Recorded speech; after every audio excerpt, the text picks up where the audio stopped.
Good evening everyone, good evening, नमस्ते, good evening. कैसे हैं आप सब लोग? जल्दी से लाइव आइए जो बच्चे लाइव नहीं आए हैं। हाँ जी, good evening everyone, good evening. कैसे हैं आप सब लोग? मैं उम्मीद करती हूँ कि आप सब लोग बहुत अच्छे होंगे और बहुत अच्छे से एकदम सेफ और सुरक्षित होंगे और अपने घर पे बैठ के बढ़िया से पढ़ाई कर रहे होंगे। ऐसा ही है ना? चलिए, कुछ बच्चे लाइव आ चुके हैं। साधना लाइव आ चुकी हैं, राहुल कुमार आ चुके हैं, वैष्णव यादव आ चुके हैं, प्रियंक, उसके बाद पिंकी कुमारी आ चुके हैं, राहुल राठौड़ आ चुके हैं। बहुत सारे बच्चे यहाँ पर लाइव आ चुके हैं। चलिए तो फिर आज की क्लास स्टार्ट करते हैं। प्रेम प्रकाश, अमन राहत, अमन कुमार विश्वकर्मा, सागर, अंजलि, वंदना कुमारी, अजीत कुमार, केशव कुमार, राहुल कुमार, सागर, राहुल कुमार, सुमन कुमारी, दुर्गेश, मोहम्मद प्रवीण गौर। अरे बाप रे, बस बस बस बस, बहुत कमेंट चल रहे हैं ऐसे स्पीड से, गोले की स्पीड से कमेंट चल रहे हैं, तो कैसे पढ़ पाएंगे बताओ, है ना? चलो, सबको गुड इवनिंग है, सबको गुड इवनिंग। एक एक को जो अलग अलग बोल रहे हैं उसको एक एक को नहीं बोल पाऊंगी, लेकिन सबको गुड इवनिंग। आइए फिर आज की क्लास में हम चैप्टर स्टार्ट करते हैं, साइटोलॉजी। ठीक है, प्रीवियस क्लास में डिस्कस भी करा था कि आज हम कौन सा चैप्टर स्टार्ट करने वाले हैं, कोशिका विज्ञान। कोशिका विज्ञान वो चैप्टर जिसके अंदर हम डिटेल में सेल के बारे में स्टडी करने वाले हैं। साइटोटॉम का मतलब क्या होता है? सेल, और लॉजी का मतलब होता है टू स्टडी। सेल के बारे में स्टडी करना साइटोलॉजी, कोशिका विज्ञान कहलाता है। ठीक है, अगर आपसे एग्जाम में क्वेश्चन पूछ ले कि सेल्स के बारे में स्टडी करना कौन सी ब्रांच बनता है, तो आप क्या बताओगे? वो साइटोलॉजी बनता है, कोशिका विज्ञान बनता है। और अगर आप पूछोगे कि ये साइटोलॉजी टर्म कहां से आया है, तो बच्चों ये एक लैटिन टर्म है, एक लैटिन भाषा का शब्द है साइटोलॉजी। इंग्लिश या हिंदी नहीं है ये लैटिन लैंग्वेज का नाम है, जिसका मीनिंग क्या होता है? To study about cell, cell के बारे में अध्ययन करना। उसके बाद अगर आपसे पूछा जाए एग्जाम में कि ये साइटोलॉजी टर्म है, ये किसने दिया था, तो ये थोड़ी सी मैं 5 मिनट का डिस्कस कर भी चुकी थी कि जो शब्द है वो किसके द्वारा कॉइन किया गया। तो हर्टविंग नाम के साइंटिस्ट हैं जिन्होंने इसके बारे में सबसे पहले ये शब्द दिया, कॉइन्ड किया। The term cytology was given by Hertwig. अब बात करते हैं नेक्स्ट कि मैम हमने साइटोलॉजी के फादर किसको बनाया था। जैसे मैंने आपको इंट्रोडक्शन में बताया था कि फादर ऑफ, कुछ वॉइस में प्रॉब्लम, वॉइस तो बिल्कुल ठीक है, वॉइस तो करेक्ट है, कोई प्रॉब्लम नहीं है वॉइस में तो। ठीक है, साइटोलॉजी के फादर किसे बोलते हैं? तो यहां पर एक साइंटिस्ट का नाम निकल के आता है, कौन? Robert Hooke. आज हम बात करेंगे कि रॉबर्ट हुक कैसे दिखते थे, क्या काम किया इन्होंने, ये सारी बातें आज हम करने वाले हैं। ठीक है, अब कमेंट सेक्शन को बिल्कुल सेपरेट कर दीजिए प्लीज, और कहीं ऑडियो वीडियो कोई प्रॉब्लम हो तो आप मुझसे डिस्कस तब मेरे को बता देना। ठीक है, तब तक बिल्कुल भी नहीं मुझे कमेंट दिखाना चाहिए स्क्रीन पे, है ना?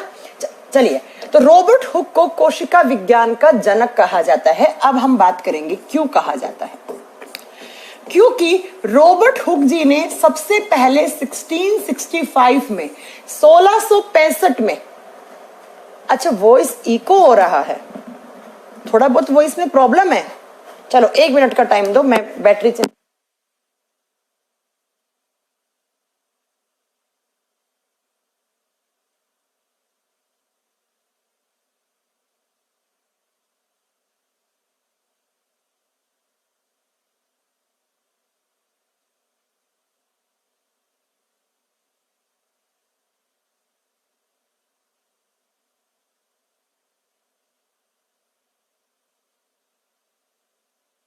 चलिए, अब आपकी वॉइस एकदम बिल्कुल ठीक आ रही होगी, कोई प्रॉब्लम नहीं होगी वॉइस में। ठीक है, एक कह रहे हैं हर्टविंग जनक है क्या? नहीं, हर्टविंग ने सिर्फ टर्म दिया है बेटा। अब वॉइस बिल्कुल ठीक है, करेक्ट है अभी वॉइस, कोई प्रॉब्लम नहीं है। ठीक है, सुनिएगा, तो रॉबर्ट हुक को क्या कहा जाता है? फादर ऑफ साइटोलॉजी, कोशिका विज्ञान के जनक माना जाता है। अब बात यह आती है कि क्यों माना जाता है मैम, कोशिका विज्ञान के जनक क्यों माना जाता है? तो अब जरा ध्यान से सुनिएगा। ठीक है, क्या कि इन्होंने 1665 में सबसे पहले सेल की डिस्कवरी की थी। रॉबर्ट हुक ने सबसे पहले 1665 में क्या की थी? सेल की खोज की थी, डिस्कवरी की थी। लेकिन जो सेल की डिस्कवरी की थी वो सेल कैसी थी? वो थी एक डेड सेल। वो क्या थी? वो एक मृत कोशिका थी, वो एक डेड सेल थी। अब बात ये आती है कि मैम कैसे की थी? एग्जाम में क्वेश्चन आता है कि सबसे पहले सेल की खोज करने वाले साइंटिस्ट कौन थे। आप क्या बताओगे? सबसे पहले सेल की खोज करने वाले साइंटिस्ट रॉबर्ट हुक थे। कुछ ऐसे दिखते थे बेटा रॉबर्ट हुक, इन्होंने सबसे पहले सेल की डिस्कवरी की। ये बात आप जानते हैं, मैंने आपको इंट्रोडक्शन में भी पढ़ाया था कि जितने भी लिविंग ऑर्गेनिजम्स होते हैं वो सब के सब किससे मिलकर बने हुए होते हैं? सेल, कोशिकाओं से मिलकर बने हुए होते हैं। अगर कोई लिविंग है तो उसके बॉडी में सेल होना चाहिए। ये बात मैं पहले ही बता चुकी हूं, आपको प्रीवियस क्लासेस में बता चुकी हूं। अभी सेल क्या होता है, कैसे होता है, किसका बना हुआ होता है, ये सब कुछ मैं आपको पढ़ाने वाली हूं। तो सबसे पहले रॉबर्ट हुक ने क्या की? सेल की डिस्कवरी की। लेकिन वो सेल कैसी थी? वो डेड सेल थी, वो मृत कोशिकाएं थी। अब डेड सेल का मतलब क्या है? वो सेल काम नहीं कर रही थी, वो सेल क्या नहीं थी? फंक्शनिंग नहीं थी। किसमें की सबसे पहले? तो इन्होंने लिया था प्लांट का कोर्क टिश्यू। प्लांट का कोर्क टिश्यू, हिंदी में बोलेंगे कोर्क उत्तक। सबसे पहले रॉबर्ट हुक ने कोर्क टिश्यू लिया। अब ये कोर्क टिश्यू क्या होता है? तो मेरी बात को जरा ध्यान से सुनना। आप जब प्लांट का स्टेम देखोगे, स्टेम क्या होता है? तने वाला भाग देखोगे, तो तने में सबसे बाहर आपको ये वाला जो पार्ट दिख रहा है, इस पार्ट को बोलते हैं बार्क। बार्क का मतलब होता है छाल। इससे मिलती है आपको लकड़ी, इससे हमें लकड़ी मिलती है, ठीक है। लेकिन इस बार्क के जस्ट नीचे की तरफ अगर आप एक टिश्यूज की लेयर उठाओगे तो ये जो टिश्यू की लेयर आपको दिख रही है, इसे बोलते हैं कोर्क टिश्यू। इसे कहा जाता है कोर्क टिश्यू। प्लांट का जो स्टेम है, जिसको वुड स्टेम बोलते हैं, वुड का मतलब होता है लकड़ी, जहां से लकड़ी मिलती है, तने का वो भाग जहां से आपको लकड़ी मिलती है, उस हिस्से से इन्होंने लकड़ी जहां से मिलती है बार्क, उसको तो हटा दिया, उसके जस्ट नीचे वाली लेयर उठाई टिश्यू की, और टिश्यू की जस्ट नीचे वाली लेयर उठाई, उसी को बोलते हैं कोर्क टिश्यू। अब मैंने आपको प्रीवियस क्लासेस में ये पढ़ाया है, क्या पढ़ाया है? प्रीवियस क्लास में मैंने ये पढ़ाया था कि टिश्यू किससे मिलकर बने हुए होते हैं? जब बहुत सारी सेल्स का ग्रुप बन जाता है, ग्रुप ऑफ सेल्स, बहुत सारी कोशिकाओं का एक ग्रुप बन गया, उसे टिश्यू बोलते हैं। तो जब इन्होंने इस कोर्क टिश्यू को उठाया और उठाकर माइक्रोस्कोप के नीचे रखा। अब आप सोच रहे होंगे कि मैम माइक्रोस्कोप तो उस जमाने में नहीं, इसकी खोज नहीं हुई थी माइक्रोस्कोप की। बेटा इन्होंने अपना खुद का माइक्रोस्कोप बना रखा था, इन्होंने अपना खुद का माइक्रोस्कोप बना रखा था, ठीक है। ऐसे कांच को पीस पीस के खुद का एक रूडिमेंट्री माइक्रोस्कोप प्रिपेयर कर रखा था, एक रूडिमेंट्री माइक्रोस्कोप बना के तैयार कर रखा था। और जब इस माइक्रोस्कोप के नीचे कोर्क टिश्यू उठाकर रखा, कोर्क टिश्यू बताऊं कैसा होता है दिखने में? अगर आपने शैंपियन की बोतल ली है, अगर आपने शैंपियन की बोतल ली है, कभी देखी होगी, तो शैंपियन की बोतल के ऊपर जो ढक्कन लगा हुआ होता है बहुत टाइटली, वो कोर्क टिश्यू है। या पुराने जमाने में इत्र की बोतलें आती थी, ताकि इत्र जो है उसकी खुशबू उसको बाहर ना निकले।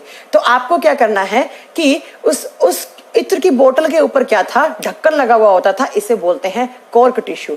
इस कोर्क टिश्यू को जब लिया तो इसको रखा माइक्रोस्कोप के नीचे, तो इन्हें कुछ ऐसी सी इमेजेस दिखी। इस कोर्क टिश्यू की लेयर को माइक्रोस्कोप के नीचे रखा तो इनको ऐसी सी इमेज दिखी, और इन इमेज को इन्होंने नाम दिया कि भैया ये देखो, ऐसे रूम से पड़े हैं। एक टिश्यू की लेयर ली तो इन लेयर के अंदर इनको ऐसे खाली जगह पड़ी कि एक रूम बना हुआ है, एक कमरा बना हुआ है, एक कमरा बना हुआ है, खाली सा पड़ा हुआ है। लेकिन बाद में इन्होंने ध्यान से देखा कि ये कमरा जो है ना, ये खाली नहीं पड़ा है। ये जो टिश्यू की लेयर है ना, जिसकी माइक्रोस्कोपिक इमेज ऐसे दिख रही है, इसके अंदर और बहुत छोटी ऐसे स्ट्रक्चर्स प्रेजेंट हैं। ऐसे और बहुत सारी हजारों लाखों करोड़ों ऐसे बहुत सारी सेल्स पड़ी हैं। और ये जो बहुत छोटी स्ट्रक्चर हैं, इन्हीं स्ट्रक्चर को यहां से नाम दिया गया था पहले सेला, और बाद में यहां से नाम पड़ा था सेल। तो यहां से सेल की खोज हुई थी। इस टिश्यू की लेयर को बोलते हैं कोर्क टिश्यू। जब इस कोर्क टिश्यू को माइक्रोस्कोप के नीचे रखा तो इनको ऐसी बेंजीन जैसी स्ट्रक्चर बनी हुई दिखी। लेकिन बाद में ध्यान से देखा तो इस टिश्यू के अंदर बहुत छोटी स्ट्रक्चर प्रेजेंट है, और इन्हीं छोटी स्ट्रक्चर के जुड़ने से ये पूरा एक टिश्यू बना है। मानो जैसे ये एक मधुमक्खी का छत्ता है। और इस मधुमक्खी के छत्ते में बहुत सारी क्या पड़ी हैं, बहुत सारी मधुमक्खियां लगी हुई हैं। ऐसे ही ये एक टिश्यू है और इसके अंदर हजारों लाखों सेल्स बनी हुई हैं, हजारों लाखों सेल्स पड़ी हुई हैं। तो इस टिश्यू को कहा जाता है कोर्क टिश्यू।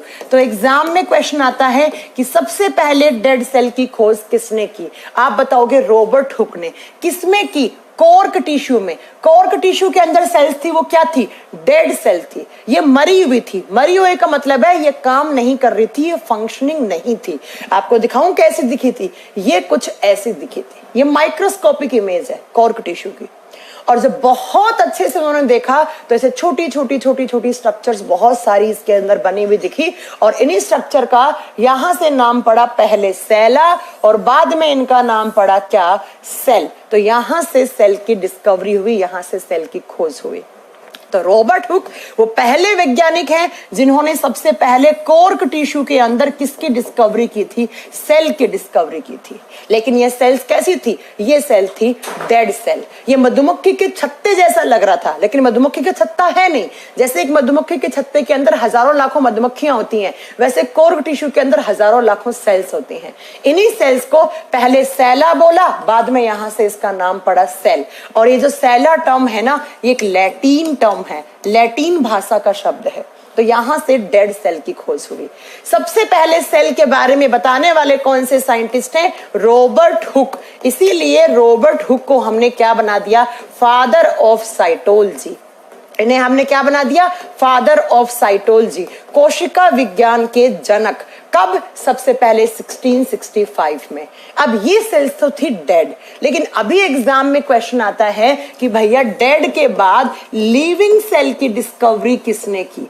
लिविंग सेल का मतलब है जीवित कोशिका, और जीवित कोशिका का मतलब है ऐसी सेल जो फंक्शनिंग है, जिसके अंदर काम हो रहे हैं बहुत सारे, उसे बोलते हैं लिविंग सेल। और जब लिविंग सेल की बात करते हैं तो लिविंग सेल के बारे में बताने वाले साइंटिस्ट थे Antony van Leeuwenhoek. Antony van Leeuwenhoek लिखिएगा। लिविंग सेल की खोज एंटोनी वॉन ल्यूवेनहॉक ने की थी सबसे पहले। अब किसमें की थी? तो ये जमाना था 1674 से लेकर 1676 का। ऐसा माना जाता है कि एक बार एंटोनी ल्यूवेनहॉक अपने गार्डन में पौधों को पानी डाल रहे थे। तो इन्होंने देखा कि कुछ पौधों की मिट्टी है वो बड़ी अजीब सी है, उनके नाखून में वो मिट्टी फंस गई। बाद में ये साइंटिस्ट थे, ये अपनी लैब में गए तो वहां उस मिट्टी को निकाला। जब इस मिट्टी को निकाला तो इनको ये अजीब सी मिट्टी दिखी, और जब इस मिट्टी को इन्होंने कहाँ रखा? माइक्रोस्कोप के नीचे रखा। तो इनको इस मिट्टी के अंदर, मान लो ऐसे बहुत सारी मिट्टी है, इस मिट्टी के अंदर इन्हें बहुत सारी ऐसे सेल्स दिखी, ऐसे बहुत सारी सेल्स, और जिन सेल्स में ऐसे मूवमेंट हो रहा था, उनमें हलचल भी हो रही थी और वो सेल्स फंक्शनिंग थी, उनमें काम भी हो रहा था। और यहां से इन सेल का नाम रखा था इन्होंने बैक्टीरिया। बाद में पता लगा कि ये जो सेल है वो किसकी सेल है? एक बैक्टीरिया की सेल है, एक जीवाणु की कोशिका है। और ये जो बैक्टीरिया है, बैक्टीरिया क्या होता है? लिविंग होता है। ये बात तो मैं प्रीवियस क्लासेस में आपको बता चुकी हूँ। कैसे दिखी? देखिएगा, इनको ऐसी सेल्स दिखी बहुत सारी ऐसी। ये एक बैक्टीरिया की सेल है, आपको मैं आगे पढ़ाने वाली हूं। तो जब एंटोनी वॉन ल्यूवेनहॉक अपने गार्डन में क्या कर रहे थे? पौधों को पानी दे रहे थे, तो इनको मिट्टी फंस गई इनके नाखून में, और उस मिट्टी को इन्होंने माइक्रोस्कोप पे रखा। तो माइक्रोस्कोप के अंदर इन्होंने देखा कि इस मिट्टी के अंदर ऐसे बहुत सारी सेल्स है जिनके अंदर मूवमेंट हो रहा है, हलचल हो रहा है। और बाद में इनको पता लगा कि ये जो सेल है, ये सेल किसकी है? एक बैक्टीरिया की सेल है। और यहीं से खोज हुई थी किसकी? बैक्टीरिया की भी खोज हुई। तो अगर आपसे एग्जाम में क्वेश्चन पूछ ले कि लिविंग सेल की discovery, who discovered living cell? Antonie van Leeuwenhoek. कब? 1674 से 1676 का जमाना था। अब पूछे किसकी सेल की सबसे पहले डिस्कवरी हुई? आप बताओगे बैक्टीरिया की। या अगर एग्जाम में क्वेश्चन आ जाए कि बैक्टीरिया की खोज किसने की, तब भी आपका आंसर क्या होगा? एंटोनी वॉन ल्यूवेनहॉक होगा। बाद में इन्होंने क्या किया? दांत के अंदर जो बैक्टीरिया लगे हुए होते हैं, हमारे दांतों के अंदर कीड़ा लग जाता है, अगर आप रात को ब्रश नहीं करते हैं, प्रॉपर सही तरीके से आप अपने माउथ के अंदर पानी वानी डालकर आप ब्रश नहीं करते हैं, तो रात को आपके दांतों के अंदर जो खाना वाना रह जाता है, फंस जाता है, उससे बैक्टीरिया पनप जाते हैं। तो उस दांत की खुरचुन को भी रखा, उसमें भी बैक्टीरिया मिला। इसीलिए कुछ बुक्स में लिखा हुआ होता है कि टीथ में बैक्टीरिया की सबसे पहले खोज हुई। दांत के अंदर जो खुरचुन सी लगी हुई होती है उसको रखा, तो देखा कि उसके अंदर भी एक छोटे छोटे ऐसी स्ट्रक्चर्स प्रेजेंट हैं। और ये एंटोनी वॉन ल्यूवेनहॉक हैं, इनको आप बिल्कुल भी हल्के में नहीं लेंगे। इन्होंने बायोलॉजी में बहुत सारी डिस्कवरी कर रखी है। देखिए क्या क्या, अगर आपसे एग्जाम में क्वेश्चन पूछे कि बैक्टीरिया की खोज किसने की, पहला जीवाणु किसके द्वारा खोजा गया, ल्यूवेनहॉक। दूसरा, अगर आपसे एग्जाम में क्वेश्चन पूछे स्पर्म्स की खोज किसने की, शुक्राणु कोशिकाओं की खोज किसने की, यही आंसर होगा। आरबीसी, जिसे आप रेड ब्लड सेल या लाल रुधिर कोशिकाएं बोलते हैं, तब भी आप बताओगे कि इसकी खोज भी किसने की, एंटोनी वॉन ल्यूवेनहॉक ने की। नेक्स्ट एक आप शब्द पढ़ते हो प्रोटोजोआ, आगे आपको पढ़ाऊंगी। प्रोटोजोआ की भी डिस्कवरी किसने की, एंटोनी वॉन ल्यूवेनहॉक। इन तीनों, और एक क्या हो गया, बैक्टीरिया लिख देना, इन चारों चीजों की डिस्कवरी का क्रेडिट किसे जाता है, एंटोनी वॉन ल्यूवेनहॉक को जाता है। ठीक है, एंटोनी वॉन ल्यूवेनहॉक। और इनकी एक बुक बहुत फेमस है बच्चों, कभी कभी एग्जाम में क्वेश्चन आता है, नीट तक के एग्जाम में क्वेश्चन पूछा हुआ है कि एंटोनी वॉन ल्यूवेनहॉक की किताब का नाम क्या है, तो आप बताओगे इनकी बुक का नाम था secrets of nature. Secrets of nature. अब हिंदी में कोई ऐसा नाम नहीं है, या तो हिंदी में कभी आ जाएगा, जबरदस्ती बना देगा हिंदी, तो वो बनेगा प्रकृति के रहस्य। प्रकृति के रहस्य, बाकी इसका नाम इंग्लिश में है the secrets of nature. Nature के सीक्रेट्स, इस बुक के अंदर बहुत सारी बातें लिखी इन्होंने इन सब लिविंग सेल के और बारे में। तो यहां तक लोगों को मालूम चल गया कि भाई जितने भी लिविंग ऑर्गेनिजम्स हैं वो सेल से मिलकर बने हुए हैं। या तो ये सेल्स डेड होंगी, ये काम नहीं कर रही होंगी, या ये सेल लिविंग है। लिविंग है तो इनमें फंक्शनिंग है, इनका काम है, ये काम कर रहे हैं। इतनी बात लोगों को पता लग गई। पता है इस जमाने से पहले 1665 या 1670 से पहले पता है लोग क्या सोचते थे कि इंसान कैसे बन गए। लोगों की ऐसी अवधारणाएं थी कि एक दिन भगवान आए धरती के ऊपर, सच बात है ये, मजाक नहीं कर रही मैं, कि भगवान आए, उन्होंने अपना पसीना ऐसे झाड़ दिया तो वहां से इंसान बन गए। कुछ लोगों को लगता था किसी इंसान ने थूक दिया, उसके थूकने से नया इंसान बन जाता है। ये सब बकवास थी, है ना। अब धीरे धीरे लोगों को इस सदी तक मालूम चलने लग गया कि भैया सेल ही सब कुछ होती है, सेल से ही लिविंग ऑर्गेनिजम्स मिलकर बने हुए होते हैं। ठीक है, अब क्या आया, अब अलग अलग साइंटिस्ट आते गए, इन्होंने सेल के बारे में अपनी अपनी बातें बोलते गए। अलग अलग साइंटिस्ट आए और सेल्स के बारे में वो अलग अलग बातें बोलते गए, और जब अलग अलग बातें बोली तो वहां से बनकर आया सेल थ्योरी।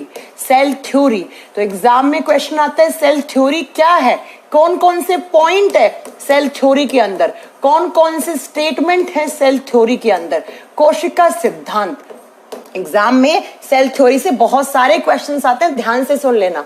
अलग अलग साइंटिस्ट ने, अच्छा यहां से ना 3-4 बच्चों को ब्लॉक कर दो, एक तो है सुरेंद्र, एक है अनुराग, एक है पुष्पम, इन तीनों को मुझे ब्लॉक कर दो। मुझे ये, अगर इस बैच के अलावा भी अगर इन्होंने कोई बैच लिया है तो मुझे कोई बैच में ये बच्चे दिखने नहीं चाहिए। ठीक है, मैं बहुत देर से इनके कमेंट्स अवॉइड कर रही हूँ, अब इन्हें यहाँ से तुरंत ब्लॉक कर दो, तुरंत ब्लॉक कर दो। ठीक है, नेक्स्ट नंबर आपका है प्रियंका मौर्य। मैं तुम लोगों को ना आज एक बात बता देती हूँ कान खोल के, फालतू की बकवास, लोकेंद्र सिंह को ब्लॉक करो, लोकेंद्र सिंह को ब्लॉक करो तुरंत तत्काल प्रभाव से। अगर तुम लोगों को बैच मिला है ना, ढंग से इज्जत से पढ़ लो। अगर फालतू के कमेंट मुझे स्क्रीन पे दिखे ना जो मजे लेने के लिए आए हैं, एक एक को पकड़ के मैं यहां से ब्लॉक करवा दूंगी। ठीक है, आज के बाद यहाँ पर अगर कोई बच्चा फालतू की बकवास करे ना, तुरंत उसे ब्लॉक कर दिया करो, बिना पूछे। मेरे से भी पूछने की जरूरत नहीं है। और टेलीकॉलर को बोल दो एक का भी नंबर अनब्लॉक नहीं होना चाहिए इनको। ठीक है, एक का भी नहीं होना चाहिए। आइए, सेल थ्योरी बहुत देर से अवॉइड कर रही हूं कि मान जाओगे मान जाओगे। अनुराग जी का कहना है कि आप इतना डीप में क्यों पढ़ा रही हो, हमें तो एग्जाम क्वालिफाई करना है, पीएचडी नहीं करनी है। तो एक काम करो, आप अपना एग्जाम क्वालिफाई कहीं और से करो, इन्हें हटाओ। ठीक है, दूसरा सुरेंद्र का कहना है आवाज नहीं आ रही, पिछले 25 मिनट से लगातार पढ़ा रही हूं लेकिन इनको आवाज नहीं जा रही, तो ये स्माइली लिख रहे हैं, ये बकवास कर रहे हैं स्क्रीन पे, इसको भी ब्लॉक करो। फालतू चाहे 100 बच्चे ब्लॉक करो, 200 बच्चे करो, लेकिन जो बकवास करता है तुरंत ब्लॉक करो, दिखना नहीं चाहिए। मेरी क्लास में नहीं, किसी की भी क्लास में, आज के बाद आपकी ड्यूटी है ये। देखो अलग अलग साइंटिस्ट आए और वो क्या अपने अपने पॉइंट ऐड करते गए सेल के बारे में। जैसे आप देखो ना, अभी कोरोना वायरस चल रहा था, तो कोरोना वायरस की वैक्सीन बनाने के लिए अलग अलग साइंटिस्ट आ गए, बहुत सारे अपना अपना वैक्सीन बनाने के लिए अपना अपना योगदान देने लग गए। ऐसे ही उस जमाने में सेल के बारे में पता लगा, तो 1824 में एक साइंटिस्ट आए जिनका नाम था ड्यूट्रोचेट, और ड्यूट्रोचेट ने एक स्टेटमेंट कहा। ये सेल थ्योरी के पॉइंट है, ध्यान से सुनते जाइएगा। सेल थ्योरी के पॉइंट है। सबसे पहला पॉइंट तो आपको मालूम ही चल गया कि 1665 में रॉबर्ट हुक ने क्या कहा था। ये तो मैं बता चुकी हूं आपको कि रॉबर्ट हुक ने 1665 में कहा था कि जितने भी लिविंग ऑर्गेनिजम्स हैं वो सब किससे मिलकर बने हुए हैं? सेल से, कोशिकाओं से मिलकर बने हुए हैं। अब ये हो सकता है कुछ में डेड सेल्स हो सकती हैं, मतलब कुछ लिविंग ऑर्गेनिज्म में जिनके अंदर एक पार्ट डेड सेल्स वाला भी हो सकता है, और कुछ में क्या हो सकती हैं? लिविंग सेल्स हो सकती हैं। मृत कोशिका और जीवित कोशिका, दो प्रकार की हो सकते हैं। ठीक है, ये बात याद रखिएगा। लेकिन फिर 1824 में आए कौन? ड्यूट्रोचेट ने एक स्टेटमेंट का, एग्जाम में आएगा, 4 ऑप्शन देगा और पूछेगा इनमें से कौन सा स्टेटमेंट है जो ड्यूट्रोचेट ने दिया था। तो ड्यूट्रोचेट ने कहा कि भैया जब ऐसे बहुत सारी सेल्स जुड़ जाती हैं आपस में, ऐसे बहुत सारी सेल्स, हजारों लाखों करोड़ों सेल्स जब आपस में जुड़ जाती हैं तो इस स्ट्रक्चर को नाम दिया जाता है टिश्यू। इस स्ट्रक्चर को नाम दिया जाता है टिश्यू, उसे उत्तक कहा जाता है। अब देखो ऐसे एग्जाम में कभी क्वेश्चन आ गया कि ये स्टेटमेंट किसने दिया? ये स्टेटमेंट किसने दिया कि जब बहुत सारी सेल्स आपस में जुड़ती हैं तो उसको टिश्यू कहा जाता है। यहां से टिश्यू की परिभाषा मालूम चली। अगर आपसे कभी एग्जाम में क्वेश्चन पूछ ले कि व्हाट इज टिश्यू, टिश्यू क्या है, तो आप क्या बताओगे बेटा? आप बताओगे जब बहुत सारी सेल्स का एक ग्रुप बन जाता है, सिमिलर सी सेल्स का एक ग्रुप जो एक जैसा काम करते हैं, उस ग्रुप को आप टिश्यू बोलते हैं। यह स्टेटमेंट किसने कही? ड्यूट्रोचेट ने कही। कब कही? इन 1824 में। तो ये क्वेश्चन एग्जाम में आ सकता है। अब इसके बाद नेक्स्ट पॉइंट सुनिएगा ध्यान से। इसके बाद किसकी बात करेंगे हम? 1824 के बाद समय आया था 1838 से 1839 में। 1838 से 1839, इसको स्टार बनाकर लिखना, इसको स्टार बनाकर लिखना। क्या? 2 साइंटिस्ट थे बच्चों, पहले थे स्केलेडन और दूसरे थे स्वोन। स्केलेडन एंड स्वोन, इन दोनों साइंटिस्ट ने भी एक स्टेटमेंट दिया, और जो सबसे ज्यादा वैलिड पॉइंट माना जाता है सेल थ्योरी का। इसलिए कभी भी एग्जाम में क्वेश्चन आए कि cell theory was given by, तो आप क्या लिखोगे? Cell theory was given by Schleiden and Schwann. कोशिका सिद्धांत किसके द्वारा दिया गया? सैलेडन एंड स्वोन के द्वारा। कब? 1838 से 39 का समय था, और इन दोनों ने सबसे अच्छी बात बताई थी। क्या बात बताई थी? देखो, रॉबर्ट हुक ने कह दिया था जितने भी लिविंग ऑर्गेनिजम्स हैं वो किसके बने हुए हैं? वो सेल्स के बने हुए हैं। या तो वो सेल्स डेड होंगी या वो सेल्स क्या होंगी? लिविंग होंगी। लेकिन उसके बाद आए 1838 से 39 में सैलेडन एंड स्वोन। मैं आपको इनकी इमेज दिखाती हूं, शायद मेरे में लगी हुई होगी। ये रहे, ये है आपके एमजे सैलेडन और ये है थोडोर स्वोन। ये दोनों साइंटिस्ट एक साथ आए और इन दोनों ने क्या कहा? इन दोनों ने जो स्टेटमेंट दिया, मैं लिख रही हूं, लिख लीजिएगा। All the living organisms are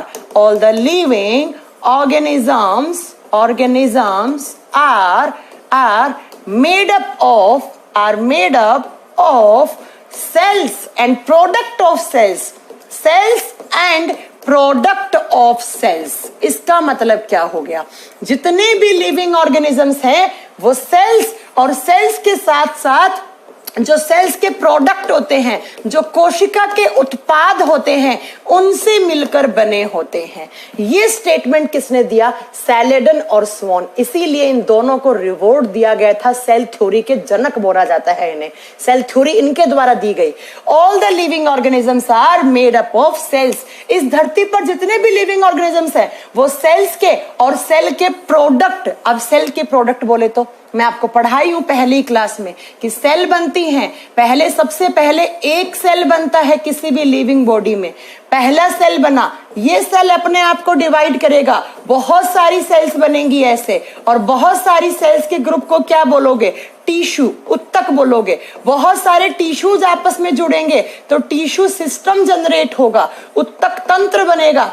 बहुत सारे टिश्यू सिस्टम जुड़ेंगे, ऑर्गन बनेगा, अंग बनेगा, बहुत सारे ऑर्गन आपस में जुड़ेंगे, ऑर्गन सिस्टम बनाएंगे, और ऑर्गन सिस्टम से क्या बना, एक लिविंग बॉडी बना, एक सजीव का शरीर बना। तो ये बताओ बच्चों, अगर सेल नहीं होती तो क्या टिश्यू बनते? नहीं बनते। टिश्यू नहीं बनते तो टिश्यू सिस्टम बनता नहीं, ऑर्गन बनते नहीं, ऑर्गन सिस्टम बनता नहीं, कोई लिविंग बॉडी बनता नहीं। इसका मतलब मैम, सेल वो सबसे छोटी इकाई है जिससे कोई भी लिविंग ऑर्गेनिज्म मिलकर बना है, और सेल के प्रोडक्ट ये सब है। ये पूरी लाइन एक्सप्लेन करने वाले साइंटिस्ट कौन थे? सैलेडन एंड स्वॉन। इन्होंने कहा सिर्फ सेल्स ही नहीं, सेल्स के बहुत सारे प्रोडक्ट से मिलकर बने हुए होते हैं क्या, लिविंग ऑर्गेनिजम्स। और इसीलिए सैलेडन और स्वॉन को क्या कहा जाता है? फादर ऑफ सेल थ्योरी, या सेल थ्योरी के जनक माना जाता है। इन्होंने एक सेंटेंस तो ये कहा। दूसरा सेंटेंस क्या कहा, तो ध्यान से सुनिएगा। दूसरा सेंटेंस सेल थ्योरी का, यहीं से आपको लिखना है कि क्या कहा। दूसरा सेंटेंस कहा कि जितने भी लिविंग ऑर्गेनिजम्स हैं वो या तो सिंगल सेल से मिलकर बने हुए हैं। सिंगल सेल का मतलब होता है एक कोशिका। कोई भी लिविंग ऑर्गेनिज्म है उसके अंदर एक ही सेल है बच्चों, ऐसे एक सेल है, ये सेल ही पड़ा है। इससे ना तो टिश्यू बने, ना इससे ऑर्गन बने, ना कोई ऑर्गन सिस्टम बना, एक सेल है। यही सेल है, यही इसका बॉडी है बेचारे का। एक सेल बनी, वही पड़ी रही, उसके अंदर आगे डिवीजन नहीं हुआ। तो मतलब ऐसा कोई लिविंग ऑर्गेनिज्म जो सिंगल सेल से मिलकर बना हुआ है, जो एक कोशिका से मिलकर बना हुआ है, उसे कहते हैं यूनिसेलुलर। उसे क्या कहते हैं? Unicellular organism. उसे कहा जाता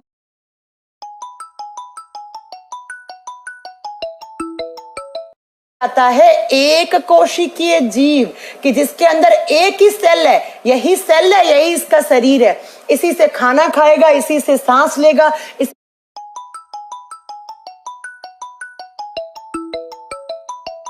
से न्यूट्रिशन का प्रोसेस करेगा, इसी से एक्सक्रीशन करेगा। एक ही सेल है। तो ऐसे ऑर्गेनिजम्स जो सिंगल सेल से मिलकर बने हुए हैं, उन्हें यूनिसेलुलर या सिंगल सेलुलर ऑर्गेनिजम्स कहा जाता है, एक कोशिकीय जीव कहा जाता है। ठीक है। दूसरे आते हैं ऐसे लिविंग ऑर्गेनिजम्स जो बहुत सारी सेल्स, जो बहुत सारे टाइप की और बहुत सारी सेल से मिलकर बने हुए होते हैं, उन्हें मल्टी सेलुलर ऑर्गेनिज्म कहा जाता है। हिंदी में बोलेंगे उन्हें बहुकोशिकीय जीव। बहुत सारी सेल्स, हजारों, लाखों, करोड़ों, मिलियंस, बिलियंस, ट्रिलियन सेल्स, और हजारों टाइप की सेल्स भी होती हैं। बहुत सारे टाइप की और बहुत सारी सेल से मिलकर बने हुए होते हैं, उन्हें क्या बोलते हैं? मल्टी सेलुलर ऑर्गेनिजम्स बोलते हैं।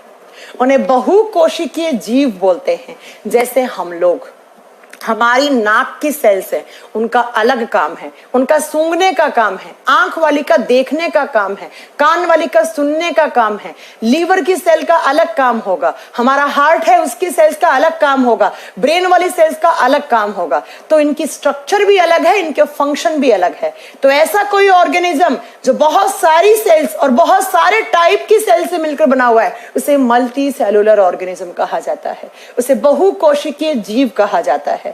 अब बात करते हैं एग्जाम्पल की। अगर कभी आपसे पूछ ले कि भैया सिंगल सेलुलर या यूनी सेलुलर ऑर्गेनिज्म का एग्जाम्पल क्या है, आप बताओगे बैक्टीरिया।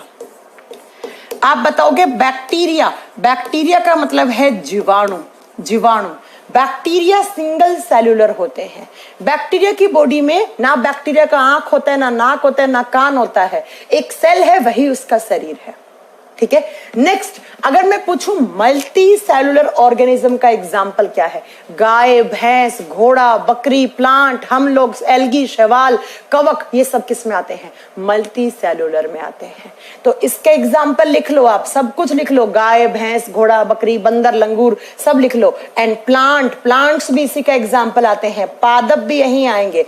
एल्गी, एल्गी होते हैं शैवाल, आगे पढ़ाएंगे आपको, शैवाल भी इसी का एग्जाम्पल है। अगला लिखो फंगी, कवक, कवक भी इसी का एग्जाम्पल है। और ह्यूमन बॉडी, मनुष्य का शरीर, वो भी किस प्रकार का है? मल्टी सेलुलर ऑर्गेनिजम्स है।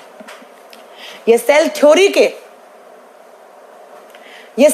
के पॉइंट चल रहे हैं बच्चा, है ना, ये सेल थ्योरी के पॉइंट चल रहे हैं। एक कह रहा है वायरस। मैम बच्चा मैं पहले ही बता चुकी हूं, virus is the exception of cell theory. Virus नहीं आएगा, वायरस ना यहां आएगा ना यहां आएगा, वायरस में सेल ही नहीं होती। जब सेल है ही नहीं तो आप उसको डिवाइड कैसे कर सकते हो, कैसे बता दोगे कि ये सिंगल है या मल्टी है? ठीक है, तो ये दूसरा पॉइंट सैलेडन और स्वॉन ने बोला। सैलेडन और स्वॉन ने क्या कहा? पहला तो ये कहा कि जितने भी लिविंग ऑर्गेनिजम्स हैं वो सेल्स और सेल के प्रोडक्ट से मिलकर बने हुए होते हैं। प्रोडक्ट बोले तो सेल हो गया, सेल से टिश्यू, टिश्यू से tissue system, organ, organ system, human body या कोई भी लिविंग बॉडी। दूसरा पॉइंट ये बोला कि या तो ये ऑर्गेनिज्म सिंगल सेलुलर होंगे या मल्टी सेलुलर होंगे।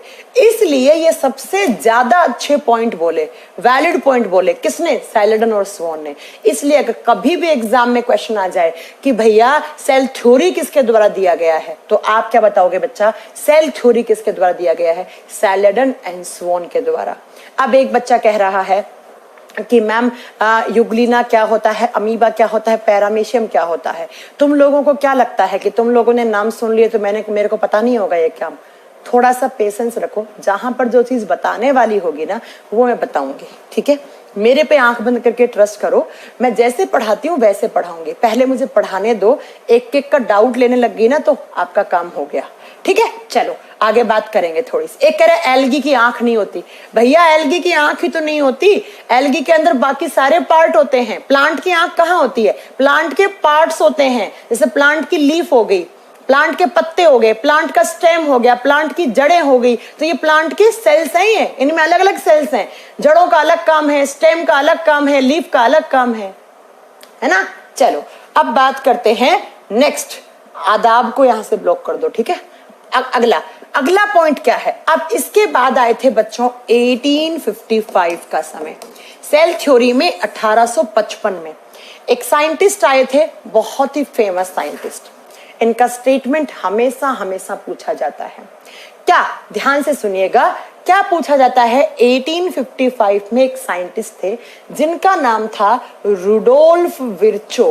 क्या नाम है? Rudolf Virchow. इनका स्टेटमेंट एग्जाम में पूछा जाता है। इन्होंने भी सेल थ्योरी में एक पॉइंट कहा था। क्या पॉइंट कहा था? इन्होंने जो पॉइंट बोला था ये लैटिन भाषा में बोला था इन्होंने, और लैटिन भाषा में क्या कहा था? ओमनी सेलुला, ओमनेस सेल्यूला, ए सेल्यूला। अब आप सोच रहे होंगे ये क्या लिख दिया मैम ने? ये लैटिन लैंग्वेज है, लैटिन भाषा है। अब मैं इसका मीनिंग मैं बताती हूँ आपको। रुडोल्फ विर्चो ने लैटिन लैंग्वेज में ओमनी सेलुला, ए सेलुला कहा। अब ओमनिस का मतलब क्या होता है? ओमनिस का मतलब होता है प्री एग्जिस्टिंग, और प्री एग्जिस्टिंग का मतलब होता है जो पहले से है, पूर्वरत, पहले से है, जो पुरानी है। सेलुला का मतलब होता है, सेलुला का मतलब होता है सेल, और सेल का मतलब क्या होता है? कोशिका। नेक्स्ट, ई का मतलब है टू। टू एक प्रीपोजिशन है जिसे हिंदी में आप बोलते हो, लगाते हो ना, राम गोज टू स्कूल। ठीक है, टू। सेल का, सेलुला का मतलब अगेन क्या हो गया? सेल। अब आप इसको देखो ध्यान से। प्री एग्जिस्टिंग मतलब पहले से है, सेल से ही सेल बनती है। इनके स्टेटमेंट का मतलब ये था कि जब भी किसी लिविंग ऑर्गेनिज्म के बॉडी में कोई नई सेल्स बनती हैं तो वो नई सेल्स हमेशा पुरानी सेल से बनती हैं। जो पहले से है, जो प्री एग्जिस्टिंग सेल है, जो पुरानी सेल है, उसी से नई सेल बनती हैं। इसका मतलब ये है ओमनी सेलुला, ए सेलुला, सेल से सेल बनती हैं। कैसे? मान लो ये एक पुरानी सेल है, जब ये सेल बड़ी हो जाएगी, पुरानी हो जाएगी, तो ये सेल क्या करेगी? ये सेल अपने आप को डिवाइड करेगी ऐसे, और डिवाइड करके ऐसे नई सेल्स बना दी। तो ये जो पहले से है इसे बोलते हैं प्री एग्जिस्टिंग, जो पहले से है इसे कहा जाता है पूर्वरत कोशिका या ओल्ड सेल, या जो सेल अपने आप को डिवाइड करती है उसे कहा जाता है प्यारे बच्चों पेरेंट सेल। इसे कहा जाता है मातृ कोशिका या पितृ कोशिका। फिर ये सेल ने डिवाइड करके जो नई सेल्स बनी हैं इन्हें कहा जाता है न्यू सेल्स, नई कोशिकाएं, या इन्हें कहा जाता है डॉटर सेल्स। इन्हें कहा जाता है डॉटर सेल्स। हिंदी में बोलेंगे पुत्री कोशिका। तो रुडोल्फ विर्चो के स्टेटमेंट का मीनिंग क्या हुआ? इनके स्टेटमेंट का मीनिंग हुआ कि जब भी कभी कोई नई सेल बनती है वो पहले से प्री एग्जिस्टिंग सेल से बनती है। नई सेल हमेशा ओल्ड सेल से बनती है। अब जो सेल अपने आप को डिवाइड करती है उसे कहा जाता है पेरेंट सेल, मातृ कोशिका या पितृ कोशिका। जो डिवाइड करके नई बनती हैं उन्हें कहा जाता है न्यू सेल्स या डॉटर सेल्स या पुत्री कोशिका। और जिस प्रोसेस के थ्रू ये डिवाइड होती हैं उसे कहा जाता है सेल डिवीजन, उसे कहा जाता है कोशिका विभाजन। तो रुडोल्फ विर्चो ने क्या कहा कि नई सेल्स हमेशा जो प्री एग्जिस्टिंग सेल्स हैं उनसे बनती हैं, नई सेल्स हमेशा पुरानी सेल से बनती हैं। और यही एग्जाम में क्वेश्चन पूछा जाता है, ठीक है, यही एग्जाम में क्वेश्चन पूछा जाता है बच्चा कि ये स्टेटमेंट किसने कहा। एग्जाम में आएगा omni cellular A cellular statement was given by, तो आप क्या बताओगे किसके द्वारा दिया गया था? ये रुडोल्फ विर्चो के द्वारा। तो ये सेल थ्योरी के कुछ पॉइंट बनते हैं, ये कोशिका सिद्धांत के कुछ पॉइंट थे। तो यहां तक आते आते 1855 तक आते आते देखो लोगों को कितनी सारी बातें पता लग गई कि जितने भी लिविंग ऑर्गेनिजम्स हैं वो सेल से मिलकर बने हुए हैं। फिर नया टर्म क्या आया? सेल नहीं, सेल के प्रोडक्ट से मिलकर बने हुए हैं, जैसे tissue, organ system, tissue system, ये सब। फिर दूसरी बात क्या पता लगी कि जब बहुत सारी सेल्स ऐसे जुड़ जाती हैं तो उसे क्या कहा जाता है? टिश्यू कहा जाता है। फिर अगली बात क्या पता लगी बच्चों कि कुछ ऐसे जीव होंगे जिनमें एक ही सेल है, उसे सिंगल सेलुलर ऑर्गेनिज्म कहते हैं। कुछ ऐसे हैं जिनमें ऐसे बहुत सारी हैं, बहुत सारी और बहुत सारे टाइप की हैं, उन्हें मल्टी सेलुलर, उन्हें क्या बोलते हैं? बहुकोशिकीय जीव बोलते हैं। फिर एक और बात पता लग गई कि हमेशा नई सेल्स पुरानी सेल से मिलकर बनी हुई होती हैं। तो यहां तक आते आते लोगों को मालूम चल गया कि भैया जितने भी लिविंग ऑर्गेनिजम्स हैं वो सब किससे मिलकर बने हुए हैं। लिविंग्स के एग्जाम्पल आप लिख लो, गाय हो गए, भैंस हो गए, घोड़ा, बकरी, बैक्टीरिया। एक बच्चा कह रहा है बैक्टीरिया लिविंग होता है क्या? बिल्कुल होता है। बैक्टीरिया, जीवाणु के शरीर के अंदर सेल्स होती हैं, बैक्टीरिया भी लिविंग है। अगर आपसे पूछे एल्गी होते हैं शैवाल, वो भी लिविंग होते हैं। फंगी का मतलब होता है कवक या फफूद, ये भी लिविंग होते हैं। फिर आपसे पूछे एनिमल्स, जितने भी सारे जानवर हैं, गाय, भैंस, घोड़ा, बकरी, वो भी लिविंग्स हैं। इसके अलावा ह्यूमन बीइंग्स अगर पूछे तो ये भी लिविंग्स हैं। लेकिन अगर आपसे पूछ ले कि वायरस क्या है, अगर आपसे पूछ ले कि व्हाट इज वायरस, तो बच्चा वायरस को कहा जाता है, विषाणु को कहा जाता है exception of cell theory. Exception of cell theory. Cell theory किसके ऊपर लागू नहीं होती? कोशिका सिद्धांत का अपवाद कौन होता है? एग्जाम में पूछ ले तो कोशिका सिद्धांत का अपवाद वायरस होता है। वायरस पर सेल थ्योरी काम नहीं करती। क्यों नहीं करती? सुनिएगा, क्योंकि वायरस सेल थ्योरी क्या कहती है? जितने भी लिविंग ऑर्गेनिजम्स हैं उनमें क्या होनी चाहिए? सेल होनी चाहिए। लेकिन वायरस में सेल नहीं होती हैं। वायरस के बॉडी में किसी भी प्रकार की सेल नहीं होती है, किसी भी प्रकार की कोशिका नहीं होती है, ठीक है।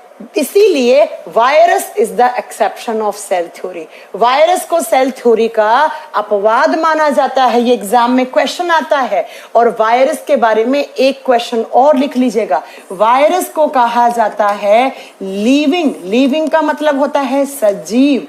और नॉन लिविंग का मतलब होता है निर्जीव।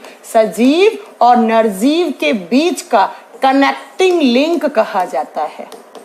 कनेक्टिंग लिंक का मतलब होता है योजक कड़ी। बच्चों, भले वायरस के अंदर सेल नहीं है, लेकिन जब वायरस एनवायरमेंट में है, वातावरण में पड़ा है, वो ऐसे ही पड़ा है, मरा हुआ पड़ा है, तो वो एक नॉन लिविंग चीज की तरह बिहेव करता है। लेकिन जैसे ही किसी वायरस को क्या मिला? Host cell. होस्ट सेल का मतलब होता है पोषिता, होस्ट सेल का मतलब होता है किसी इंसान का शरीर, किसी गाय, भैंस, घोड़ा, बकरी, कोई मुर्गी, कोई मुर्गा, उसका शरीर, जिसके शरीर के अंदर जाते ही वायरस क्या करने लग जाए, लिविंग के जैसे कैरेक्टर ले आए अपने अंदर, उसे होस्ट सेल कहा जाता है।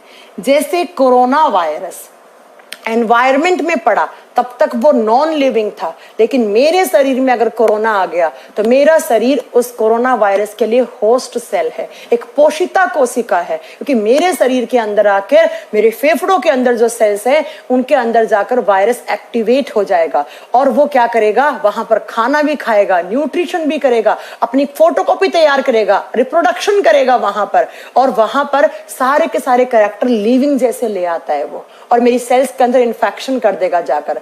एक दिन में अपनी हजारों लाखों फोटोकॉपी तैयार कर लेता है, और जिससे मेरे फेफड़ों के अंदर इन्फेक्शन हो जाता है और मेरे फेफड़ों के अंदर ऑक्सीजन के लेवल की कमी आ जाएगी और मुझे सांस लेने में दिक्कत होगी, मेरा दम घुट के मैं मर जाऊंगी। तो याद रखिएगा, वायरस लिविंग और नॉन लिविंग दोनों के कैरेक्टर रखता है। जब वो होस्ट सेल से बाहर है तब वो नॉन लिविंग है, लेकिन जैसे ही उसे होस्ट सेल मिल गई उसके अंदर जाकर वो लिविंग की तरह काम करने लग जाएगा।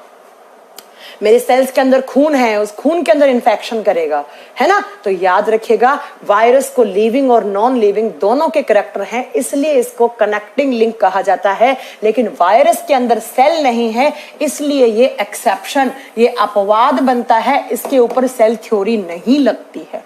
ये एग्जाम में क्वेश्चन पूछ ले तो इसका आंसर नोट कर लीजिएगा। लेकिन बैक्टीरिया लिविंग होते हैं, बैक्टीरिया में सेल होती है। दिखाऊं आपको बैक्टीरिया की सेल कैसी दिखती है? ये देख, ये भी एक बैक्टीरिया है, माइकोप्लाज्मा भी बात करेंगे, ये भी एक बैक्टीरिया है। ऐसे ही बहुत सारे बैक्टीरिया होते हैं, उनकी सेल्स, ये रही बैक्टीरिया की सेल, ये एक बैक्टीरिया की सेल है। अगर आपने किसी बैक्टीरिया को कभी देखा और उसको माइक्रोस्कोप के नीचे रखा तो उसकी सेल ऐसी दिखेगी, ऐसी दिखेगी उसकी सेल। क्लियर है पॉइंट?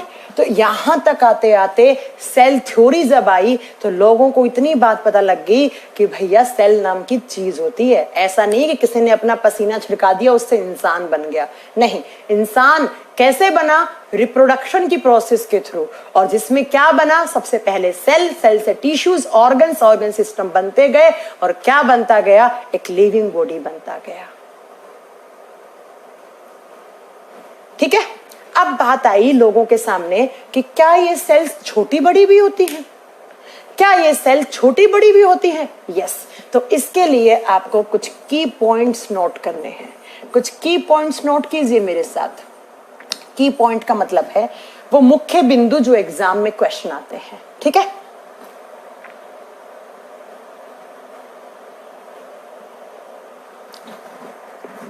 सुनिएगा, की पॉइंट्स में सबसे पहला क्वेश्चन क्या आता है?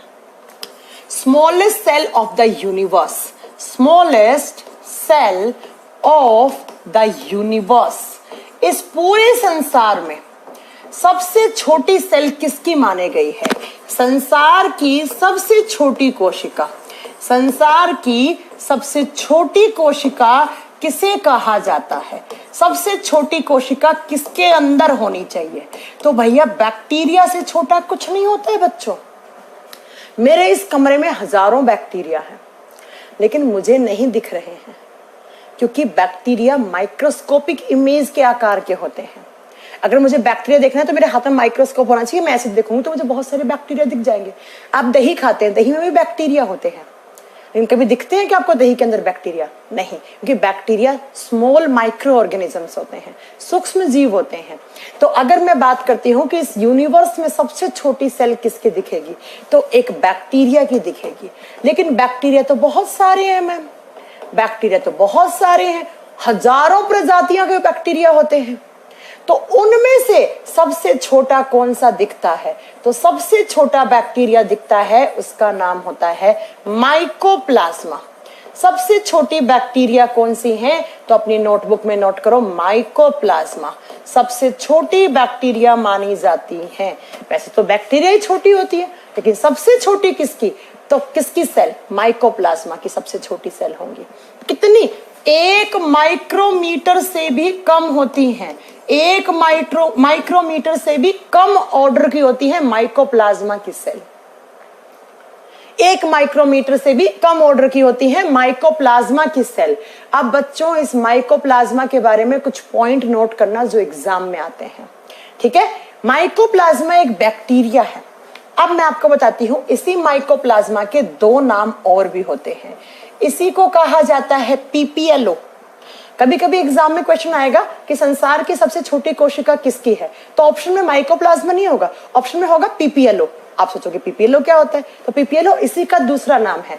और इसकी फुल फॉर्म क्या होती है, इसकी फुल फॉर्म होती है पॉलीप्लूरो लाइक ऑर्गेनिजम्स। पॉलीप्लूरो लाइक ऑर्गेनिजम्स, कुछ बुक्स में पॉलीप्लूरो न्यूमोनी लाइक ऑर्गेनिजम्स भी है, ठीक है। या इसी का एक और भी नाम होता है एमएलओ, इसी को बोलते हैं MLO, molecule like organisms. Hindi में कोई नाम नहीं है। हिंदी मीडियम वाले बच्चों आपको सेम इंग्लिश में ही याद करना है, क्योंकि एग्जाम में भी इंग्लिश में ही लिखा हुआ आएगा, मॉलिक्यूल लाइक ऑर्गेनिजम्स या पॉलीप्लूरो लाइक ऑर्गेनिजम्स, इसी का ही नाम है। अब मैं आपको इसके, हाँ, बैक्टीरिया की सबसे छोटी सेल होती है नितिन, लेकिन कौन सा बैक्टीरिया, तो 1 माइक्रोमीटर से भी कम छोटे ऑर्डर की जो सेल्स होती हैं वो होती है माइकोप्लाज्मा बैक्टीरिया की, ठीक है। अब मेरी बात को जरा ध्यान से सुनिएगा। क्या माइकोप्लाज्मा बैक्टीरिया को कहा जाता है जोकर। इसे जोकर बैक्टीरिया कहा जाता है। जोकर आपने कभी देखे, आप सर्कस में गए होंगे तो सर्कस में जोकर आते हैं, तो वो जोकर क्या करते हैं, आपको हंसाने के लिए कभी अपनी नाक के ऊपर लाल लाल लगा के आते हैं, कभी अपने ये आईब्रो हैं इसको एकदम सफेद करके आ जाएंगे। तो इन्हें बोलते हैं क्या, नहीं, सेल कभी खत्म नहीं होती मनोज कुमार, कभी सेल्स खत्म नहीं होती। पुरानी सेल्स मरती जाती है, नई सेल्स बनती जाती हैं, पुरानी सेल्स मरती जाती हैं और नई सेल्स बनती जाती हैं। सेल्स कभी खत्म नहीं होंगी। अगर सेल्स खत्म हो जाएंगी तो आप भी खत्म हो जाओगे, है ना। तो सेल्स कभी भी खत्म नहीं होती हैं। और जब बात करते हैं माइकोप्लाज्मा की, तो माइकोप्लाज्मा को जोकर कहा जाता है। आप सर्कस में गए होंगे तो जोकर क्या करता है, अपने फेस के एक्सप्रेशन, कभी थ्रेडिंग को ऊपर ले जाएगा, कभी नाक को ऐसे करके आएगा, आपको हंसाने के लिए अपने फेस के एक्सप्रेशन चेंज करता रहता है। ऐसे ही माइकोप्लाज्मा ऐसी बैक्टीरिया है जो बार बार अपना आकार और आकृति बदलती रहती है। जैसे एक जोकर बहुत सारे एक्सप्रेशन देता है, वैसे ही ये माइकोप्लाज्मा बैक्टीरिया जो है, कभी आपको कैसी दिखेगी माइक्रोस्कोप के नीचे, कभी कैसी दिखेगी, इसलिए इसे कहा जाता है जोकर। तो कभी एग्जाम में क्वेश्चन पूछ ले कि जोकर किस बैक्टीरिया को कहा जाता है, माइकोप्लाज्मा बैक्टीरिया को। और इसकी सेल कैसे देखने को मिलती है आपको बच्चों, ऐसी। ये माइकोप्लाज्मा की एक सेल है, आपको ऐसी दिखेगी इसकी सेल, ऐसे।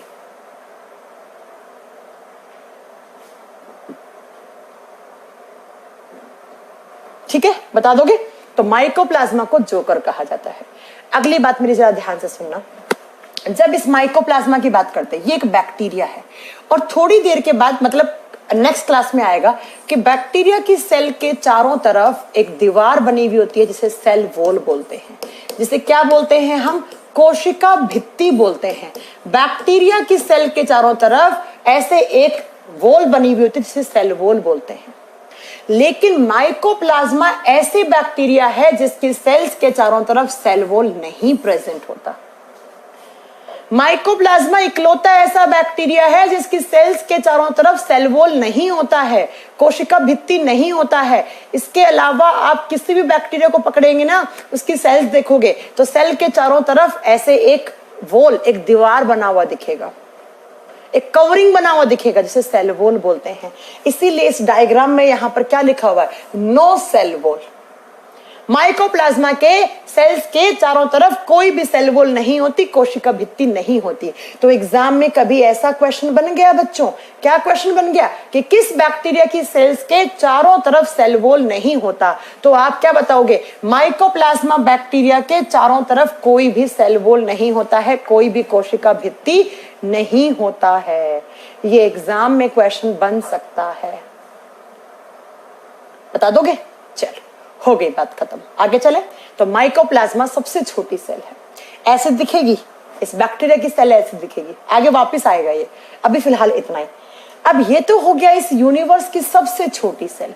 अब इसका जस्ट अपोजिट आपसे पूछ ले कि भैया इस यूनिवर्स में लार्जेस्ट सेल किसकी है, largest cell in the universe इस यूनिवर्स में सबसे बड़ी सेल किसकी मिलेगी आपसे?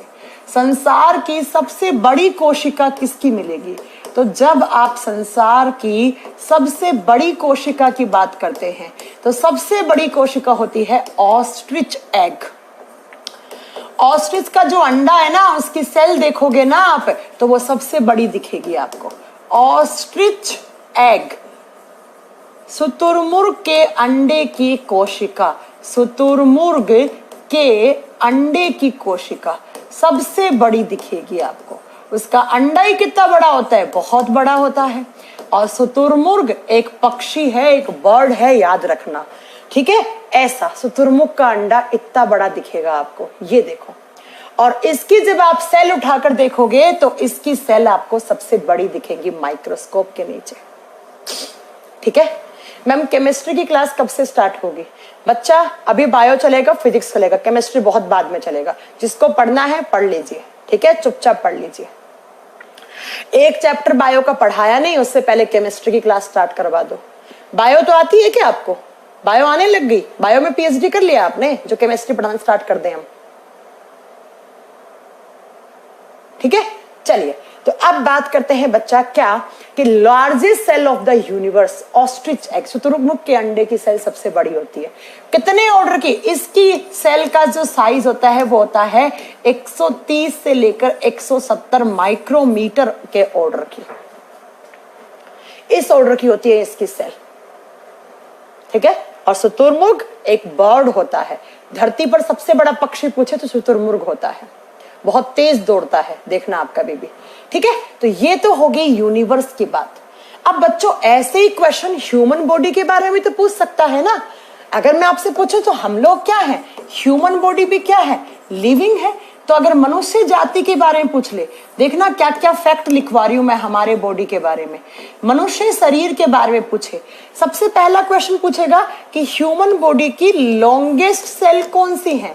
ध्यान से देखना, longest cell of human body, मनुष्य के शरीर की सबसे लंबी कोशिका कौन सी है? ये क्वेश्चन आते हैं सारे। तो मनुष्य के शरीर की सबसे लंबी सेल्स होती हैं, उन्हें बोलते हैं प्यारे बच्चों न्यूरॉन, उन्हें बोलते हैं न्यूरॉन, या इसी का दूसरा नाम होता है, इनको बोलते हैं नर्व सेल्स। जो न्यूरॉन सेल्स हैं या हिंदी में तंत्रिका कोशिका कहा जाता है, ये सबसे लंबी सेल्स मानी जाती हैं। और ये न्यूरॉन किसमें प्रेजेंट होती हैं? हमारे ब्रेन में। कभी आगे पढ़ाऊंगी आपको ब्रेन, तो वहां न्यूरॉन की स्ट्रक्चर दिखाऊंगी आपको। ऐसे लंबा सा न्यूरॉन होता है, एक्सॉन, डेंड्रॉन, डेंड्राइट्स, कभी पार्ट सुने होंगे तो लॉन्गेस्ट सेल सबसे लंबी कौन सी होगी? आप बताओगे बच्चा, सबसे लंबी होती है हमारे ब्रेन की सेल्स, जिनका नाम होता है न्यूरॉन, या इसी को कहा जाता है बेटा ऑस्ट्रिच एग। अगर मैं बात करती हूं तो वो मल्टी सेलुलर होता है, क्योंकि पक्षी है, पक्षी मल्टी सेलुलर में आते हैं, ठीक है? चलो नेक्स्ट, अगर दूसरा क्वेश्चन पूछे कि ह्यूमन बॉडी की लॉन्गेस्ट हो गई, अब पूछे आपसे लार्जेस्ट, ये लंबा है लेकिन ये बड़ा है, ह्यूमन बॉडी की लार्जेस्ट सेल, सबसे बड़ी कोशिका, अगर सबसे बड़ी पूछे बच्चा ना, तो वो आप बताओगे वो होता है फीमेल गैमेट, वो होता है फीमेल गैमेट।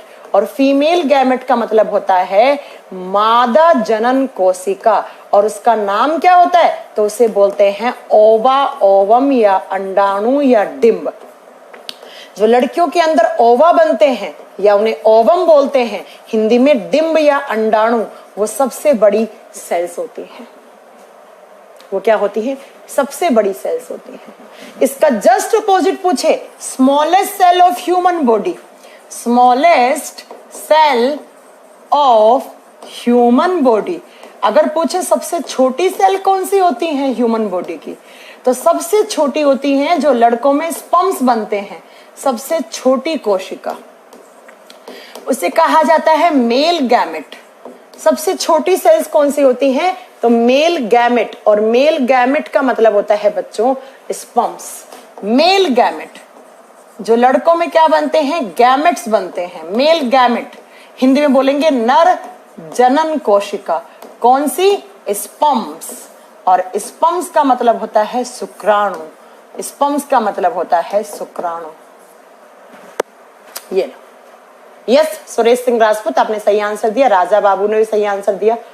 ठीक है, चलिए सबसे लंबी पूछे न्यूरॉन, सबसे बड़ी पूछे ओवा या अंडाणु, सबसे छोटी पूछे स्पर्म्स शुक्राणु। अब बच्चों दो क्वेश्चन आते हैं ब्लड से। हमारे ब्लड के अंदर भी सेल्स होते हैं, हमारे खून में भी कोशिकाएं होती हैं।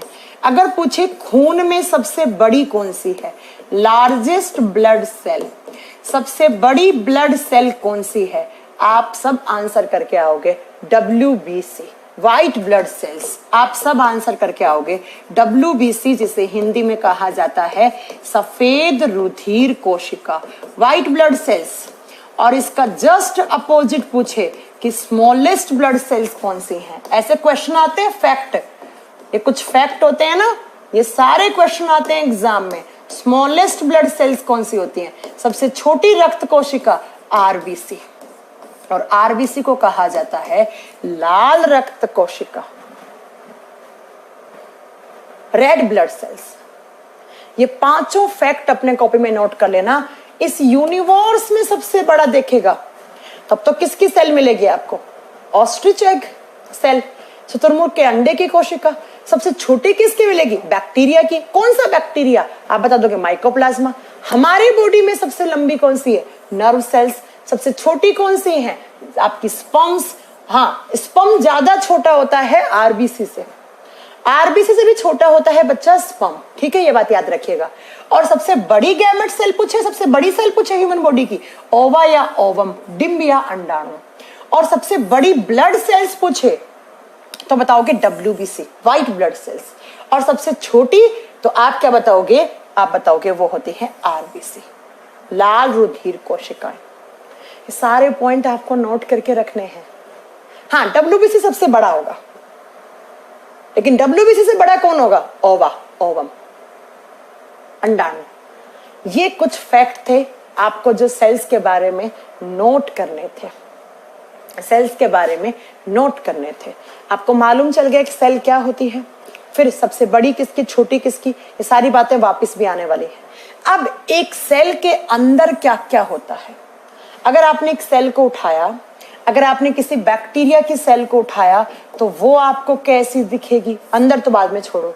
अगर आपने किसी प्लांट की सेल को उठाया तो वो आपको कैसी दिखेगी, एनिमल की सेल कैसी दिखेगी। इसका मतलब आप ये कहना चाह रही हैं मैम सेल्स के टाइप्स भी होते हैं। यस, सेल्स के टाइप्स भी होते हैं। तो लिखोगे आप टाइप्स ऑफ सेल्स, कोशिकाओं के प्रकार, कोशिका के प्रकार, टाइप्स ऑफ सेल्स, कोशिका कितने प्रकार की होती है। और यहां से आपकी एक नई महाभारत शुरू होती है, नई महाभारत शुरू होती है। सेल्स दो टाइप की होती हैं बच्चों, एक होती है प्रोकैरियोटिक सेल, नाम सुना है, कितने बच्चों ने सुन रखा है प्रोकैरियोटिक सेल, हिंदी में सेम नाम होगा प्रोकैरियोटिक कोशिका। और दूसरा होता है eukaryotic cell, eukaryotic cell, prokaryotic, eukaryotic, दो टाइप की सेल्स होती हैं। ये हम नेक्स्ट क्लास में स्टार्ट करेंगे। ओके ज्योति, मैं वोकैब का वीडियो निकालती हूँ। WBC का फुल फॉर्म क्या होता है, WBC का फुल फॉर्म होता है व्हाइट ब्लड सेल, श्वेत रुधिर या सफेद रुधिर कोशिकाएं। प्रोकैरियोटिक, यूकैरियोटिक, दो टाइप की सेल्स होती हैं। हम लोग यूकैरियोट्स हैं क्योंकि हमारे अंदर यूकैरियोटिक सेल्स होती हैं। बैक्टीरिया प्रोकैरियोट्स हैं क्योंकि अंदर प्रोकैरियोटिक सेल होती है। बेटा most most most important chapter है ये, मजाक में मत लो, मजाक में मत लो, ये सब एग्जाम में आएंगे। मैं आपको दिखाऊंगी प्रोकैरियोटिक कैसे दिखेगी, यूकैरियोटिक कैसे दिखेगी, क्या क्या डिफरेंस है एक प्रोकैरियोटिक में और यूकैरियोटिक में। एग्जाम में क्वेश्चन आएगा न्यूक्लियोइड किस प्रकार की सेल्स में होता है, सेल मेम्ब्रेन किस प्रकार की सेल्स में होता है, राइबोसोम माइटोकॉन्ड्रिया किस प्रकार की सेल्स में होता है। वहां फिर आपकी ऐसे धज्जियां उड़ जाती हैं दिमाग की। तो ये सब पढ़ाऊंगी, कम से कम 2-2.5 घंटे प्रोकैरियोटिक यूकैरियोटिक पढ़ोगे आप। आई बात समझ में, ऐसी होती है प्रोकैरियोटिक। दिखाऊं आपको, प्रोकैरियोटिक ऐसी दिखेगी, यूकैरियोटिक ऐसी दिखेगी। ये सब हम बात करेंगे नेक्स्ट क्लास में। एक ने कहा है मैम वोकैब का वीडियो, वोकैब का PDF अपलोड नहीं हुआ है, मैं अपलोड करवा देती हूँ, बोल देती हूँ, ठीक है, मैं बोल देती हूँ, तुरंत बोल देती हूँ। अभी ग्रुप में एक PDF का ग्रुप बना हुआ है, उसमें बोल देती हूँ।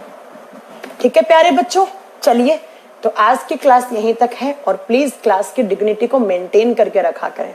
फालतू के यहाँ पर बकवास ना करें, कुछ भी फालतू बकवास की ज्यादा पढ़ा रही है कम पढ़ा रही है, मुझे अपने हिसाब से पढ़ाना है। तुम कितने ही कमेंट कर लो, पढ़ाऊंगी तो अपने हिसाब से ही ना, है ना, इसलिए